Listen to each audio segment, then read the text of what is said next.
안녕하세요. 김포에 거주하고 있는 32살 여성입니다. 저는 23살의 나이에 결혼을 했었고 25살에 이혼을 경험했어요.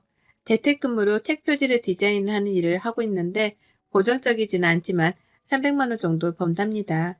전에는 세상 물정을 몰라 앞만 보고 사는 답답한 인생이었지만 한 번을 쓴 경험 후 더 행복한 삶을 살기 위해 노력 중이에요. 물론 현재는 지금의 남편과 재혼의 행복한 일상을 보내고 있지만요. 제 인생의 큰 오점이자 실수인 그 사건으로 인해 인생의 쓴맛을 알게 되었고 사람이나 일을 하는 데 있어서 조심하게 되는 습관이 생겼거든요. 그럼 지금부터 사연 시작하겠습니다. 저는 고등학교 1학년 때 부모님이 교통사고로 돌아가시면서 얼떨결에 고아가 되었어요. 그래도 다행인 건 친척분들의 도움을 받을 수 있었고 고등학교를 무사히 졸업할 수 있었죠. 학교에서 급식비와 학비를 지원해준 탓에 조금은 여유 있게 학교를 다닐 수 있었습니다. 저희 집이 돈이 많은 집은 아니었지만 가정이 화목했고 저는 부족함 없이 자라왔습니다. 하지만 부모님이 돌아가신 뒤 세상에 혼자 남았다는 사실에 두려움과 무서움을 느낀 저는 돈부터 벌어야겠다고 생각했어요. 대학은 생각도 안 하고 돈이 되는 일이면 닥치는 대로 했습니다. 하루에 4시간 자면서 일을 했는데 새벽에는 학원 청소를 했고 주간에는 디자인 회사에서 사무 보조, 저녁에는 식당 설거지에 아르바이트를 했어요. 같이 식당에서 아르바이트를 하며 알게 된 친구가 저보고 돈이 환장했냐며 핀잔을 줄 정도였어요. 저는 디자인 회사에서 근무하며 처음으로 디자인이라는 것에 대해 흥미를 느꼈고 조금 늦긴 했지만 그동안 일을 하며 모아둔 돈으로 22살에 서울에 있는 대학에 진학했어요.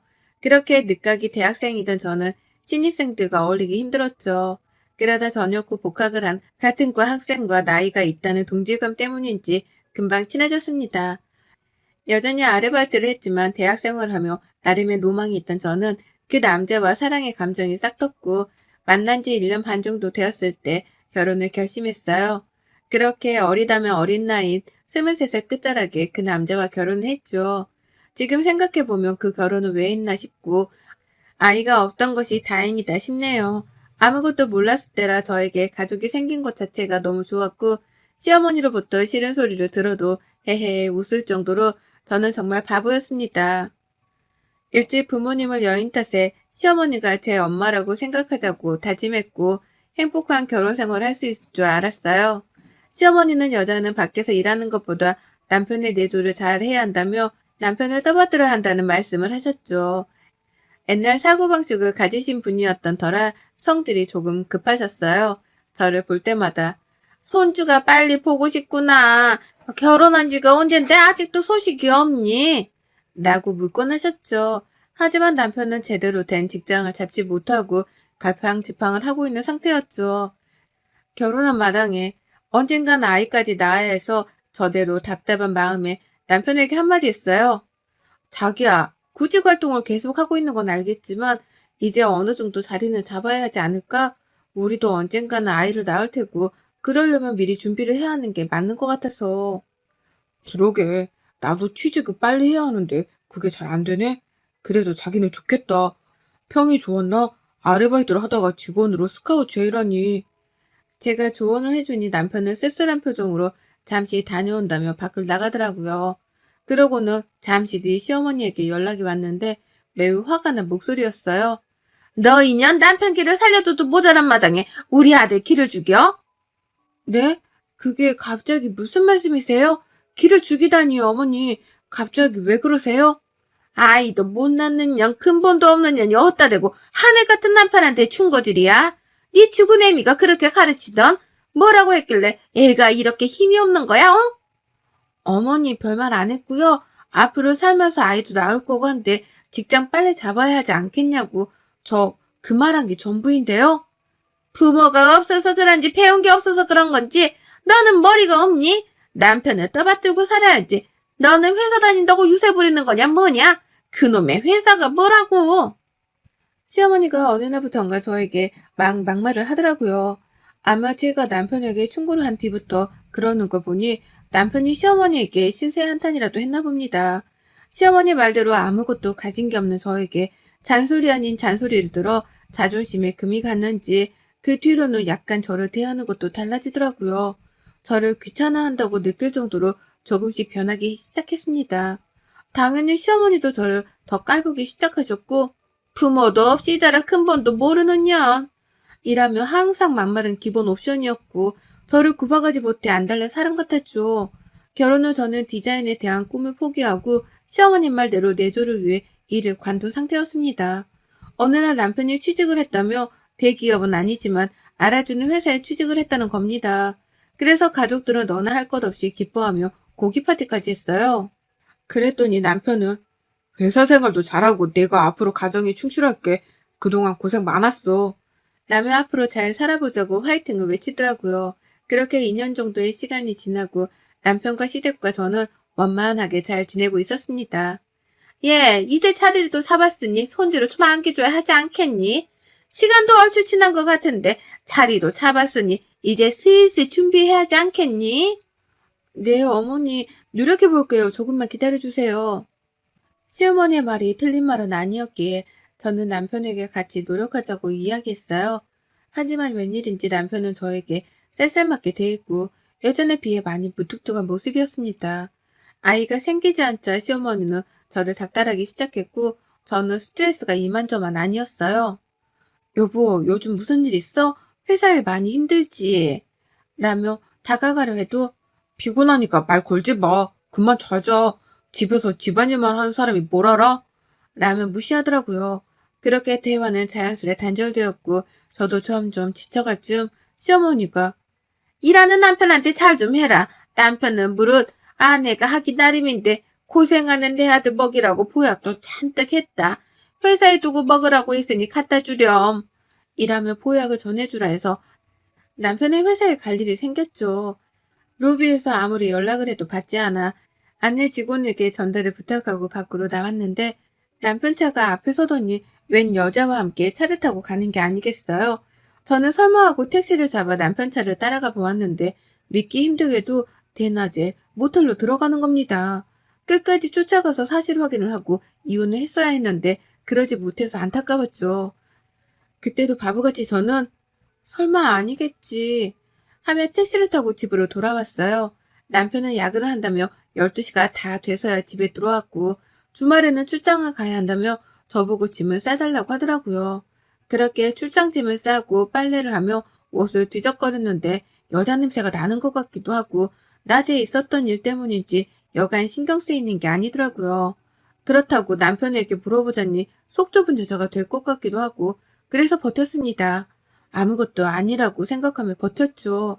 그렇게 다음날 아침 남편이 출장을 가고 주말에 혼자 커피를 한잔하며 쉬고 있었는데요. 갑자기 모르는 번호로 연락이 오는 겁니다. 전화를 받았는데 웬 여자였어요. 안녕하세요. 좀 만났으면 하는데요. 조한국 씨 와이프 되시죠? 저 김미란이라고 하는데요. 저랑 좀 만났으면 해요. 긴이 할 말도 있고요. 전화를 받는 순간 저는 직감적으로 알 수 있었어요. 전화를 한 사람은 바로 남편이 바람을 피고 있는 내 여녀라는 것을요. 그날 저녁에 집 근처 커피숍에서 만나기로 했습니다. 떨리는 마음으로 커피숍에 미리 나가 앉아있는데 곧이어 그 여자가 오더라고요. 안녕하세요. 전화드렸던 김미란입니다. 조한국 씨 와이프? 네, 제가 조한국 씨 와이프 되는 사람이에요. 무슨 일로 저랑 보자고 하신 건가요? 용건만 간단히 하죠. 저도 길게 말 안 할 거예요. 단도직입적으로 말하죠. 저 임신했어요. 그 사람 아이고요. 저희 사랑하고 있으니 헤어져 주세요. 네? 너무 당당하게 말하는 거 아니에요? 그게 무슨 말이죠? 그 사람 아이를 가졌다고요? 근데 그거 알아요? 지금 그쪽이 내 남편 만나는 거요. 그걸 불륜이라고 하는 거예요. 불륜인 거 알아요. 그러니 헤어져 달라는 말이에요. 그럼 불륜이 아닌 게 되잖아요. 저 한국식 아이도 가졌고 그쪽은 아직 뭣도 없으니 한 살이라도 젊을 때 떠나요. 어이가 없네요. 뭐가 그렇게 당당해요? 나 만나는 거 한국식도 알아요? 오늘 들은 이야기는 못 들은 걸로 하죠. 남편이랑 얘기해 볼게요. 어이가 없어도 너무 없네. 그렇게 커피를 다 마시지도 못하고 자리를 박차고 나왔습니다. 집까지 무슨 정신으로 들어왔는지도 모르겠고요. 집에 오니 슬프지도 않고 화도 안 나고 직접 내 연애를 만나 바람을 피웠다는 사실 확인도 했는데 오히려 아무런 기분도 안 들고 공허함이 느껴지더라고요. 그렇게 창밖을 보며 멍 때리고 있는데 시어머니에게 전화가 왔습니다. 넌 주말인데 남편이 집에 없으면 시댁에 와서 좀 커들고 해야지. 연락도 안 하니? 라며 말을 하는데 그저 듣고 가만히 있으니 열을 받으셨는지 늘 하시던 레파토리로 욕을 하시더라고요. 어머니 죄송하지만 저 힘드니까 이번에는 좀 쉴게요. 이 년이 미쳤네. 근본도 없는 년이 커둬줬더니 이제는 시댁을 나몰라라 하네. 뭘 배웠니 너? 어머니 나중에 전해주세요. 끊을게요. 수화기 너머로 온갖 욕설을 내뱉으며 소리를 지르는 시어머니의 목소리가 들렸어요. 남편에게 전화를 했더니 전화를 받지 않았고요. 바쁘니 나중에 연락해 라는 문자만 올 뿐이었죠. 시어머니에게 이런저런 일을 다 이야기하고 이혼할 거라는 말을 장문의 문자로 보냈어요. 또 그 목소리를 들으면 저도 열불이 날 것 같아서 꾹꾹 눌러 담아 썼습니다. 어디가 힘도 없었고요. 다음날 아침 시어머니가 저에게 전화를 하셨는데 가관이더라고요. 내연녀가 있다는 사실과 그 내연녀가 임신까지 했다는 사실에 잠시 당황하셨지만 이내 남편의 편을 들며 아나무인으로 말씀하시더라고요. 역시 팔은 안으로 굽는 건지. 남자가 큰일을 하다 보면 밖으로 눈을 돌릴 수도 있는 거지. 그리고 너는 못 가진 손주도 대신 가져줬잖냐. 그리고 너는 그동안 네 남편이 고생할 때 집에서 혼자 뭐 했니? 그것도 다 네 업보다. 어머님, 지금 그게 저한테 하실 말인가요? 바람을 피웠고 내연녀가 애까지 있는데 감싸다니요. 이런 경우가 어딨나요? 세상 사람들이 다 손가락질 할 일인데 지금 그 사람이 잘했다는 거예요? 그동안 너한테 해준 게 있고 걷어줬으니 그런 건 아무런 흠이 아니다. 네가 이해해야지. 이런 말을 들으며 충격 아닌 충격을 받고 너무 뻔뻔한 시어머니의 태도에 저는 진절머리가 났습니다. 지금까지 살아오면서 틀리게 살았다고 생각한 적은 한 번도 없는데 저런 말을 들으니 제가 지금까지 무엇 했나 싶고 돌아가신 부모님한테 너무 죄송해서 차마 죄송이라는 말도 꺼내기 어렵더라고요. 저는 결심했습니다. 더 이상의 결혼 생활을 유지하기 어렵다고 판단했어요. 그렇게 남편이 출장에서 돌아오고 나서 나 사실 그 여자 만났어. 너 많이 사랑한다더라. 아이도 생겼다 그러던데 이혼하자. 무슨 말도 안 되는 소리야? 네가 걔를 왜 만나? 이혼은 절대 안 돼. 내가 해결해 볼게. 해결은 무슨 해결이야. 아이를 가졌다는데. 깔끔하게 이혼하자. 더 말할 것도 없어. 안 그래? 나를 찾아올 정도면 아주 대단한 각오를 했던 모양인데 넌 모르고 있었나 봐? 그게 말이 된다고 생각해? 아, 몰라. 이혼은 절대 안 되고. 회사에 소문이라도 나면 어쩔 거야? 감당할 수 있어? 내가 감당을 왜 하냐? 네가 감당해야지. 네 새끼인데. 나야 이혼하면 끝이야. 사람들이 무섭니? 불륜이 잘못된 건지 알긴 아나 보네. 그럼 그렇게 뻔뻔하게 나오면 안 되지. 처음에는 좋은 남편 이미지를 놓치지 않고 싶어서인지 이혼에 대해 많이 생각한 애 눈치더라고요. 가만히 있을 제가 아니었죠. 아주 감사하게도 그 여자가 제게 메시지로 초음파 사진을 비롯해 남편과 함께 찍은 사진을 여러 장 보내면서 헤어져 달라고 말하는 바람에 그 자체가 증거가 되었죠. 그래서 그걸 빌미로 회사에 대자보를 붙여서 얼굴 팔리고 싶지 않으면 곱게 이혼하라고 했더니 일주일도 안 돼서 먼저 이혼서를 갖고 오더라고요. 우리 이제 그만하자. 서로 질질 끌으면 좋을 거 없잖아. 내가 책임져야 할 아이도 생겼고 서로 갈 길 가자. 그렇게 결혼이 가벼운 거였으면 왜 나랑 했니? 그 여자랑 하지. 그동안 좋았겠네? 원하던 아이도 생기고 나를 피했던 이유가 이거였어?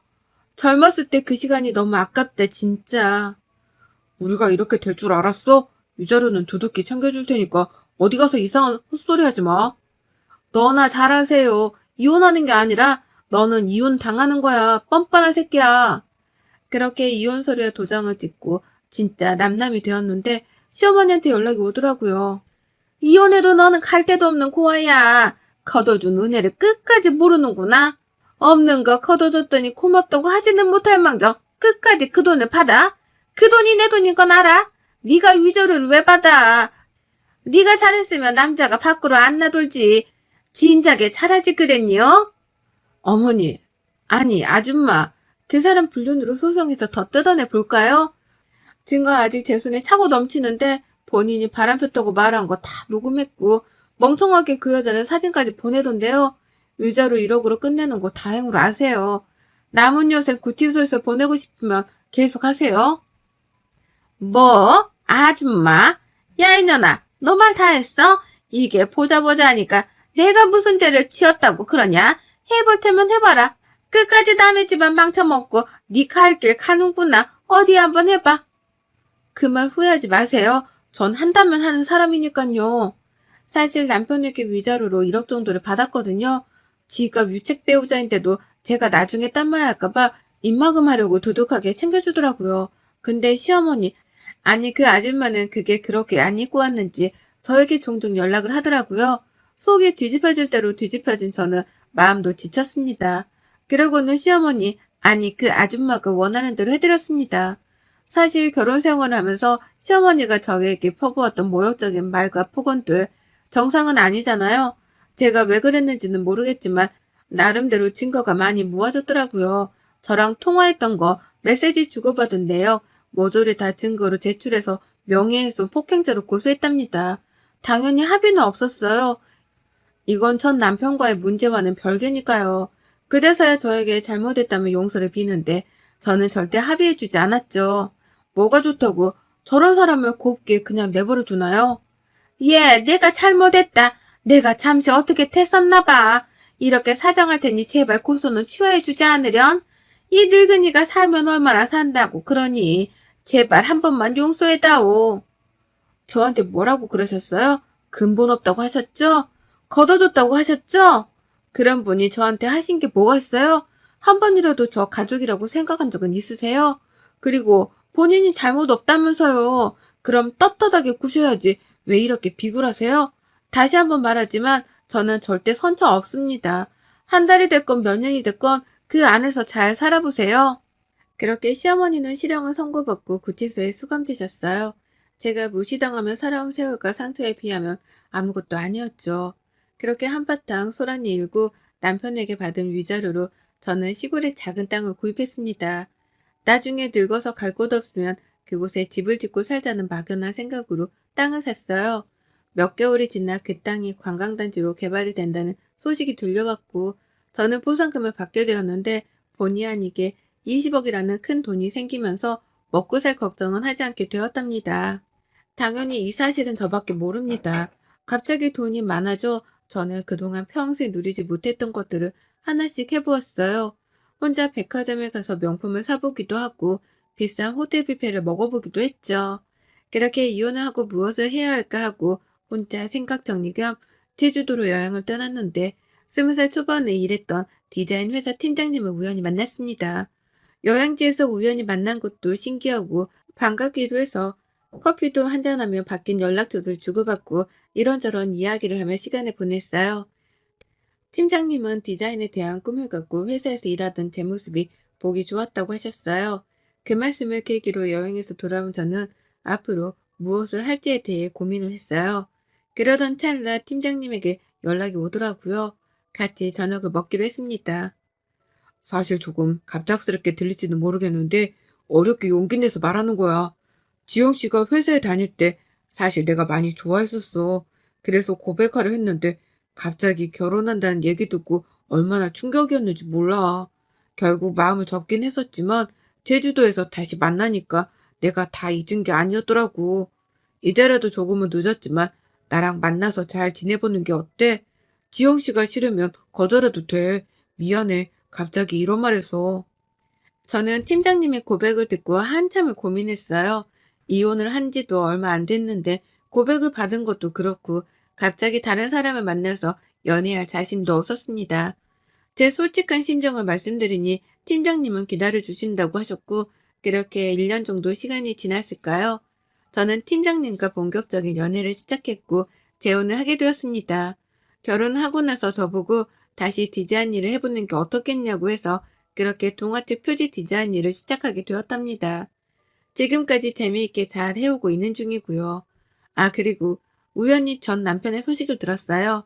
집 근처에 자주 왕래하던 부동산 사장님이 이야기해 주셔서 알았거든요. 전 남편은 또 한 번 이혼을 했다고 하네요. 이혼 사유가 아주 드라마틱합니다. 자신의 아이인 줄 알았는데 태어나서 여러 가지 검사를 하다가 자신과 혈액형이 일치하지 않았고 그거에 의심을 품은 전 남편이 유전자 검사를 했는데 진짜 불일치가 나온 거예요. 처음에는 전 남편을 아이라고 우기던 여자가 유전자 검사를 하고 난 뒤 발뺌을 하지 못하자 이혼 서류를 한 장 두고 아이를 데리고 어디론가 가버렸다고 합니다. 더 이상 동네 창피해서 못 살겠다며 시어머니가 살던 집을 처분하기 위해 금매로 내놓았고 그 과정에서 알게 되셨다고 하네요.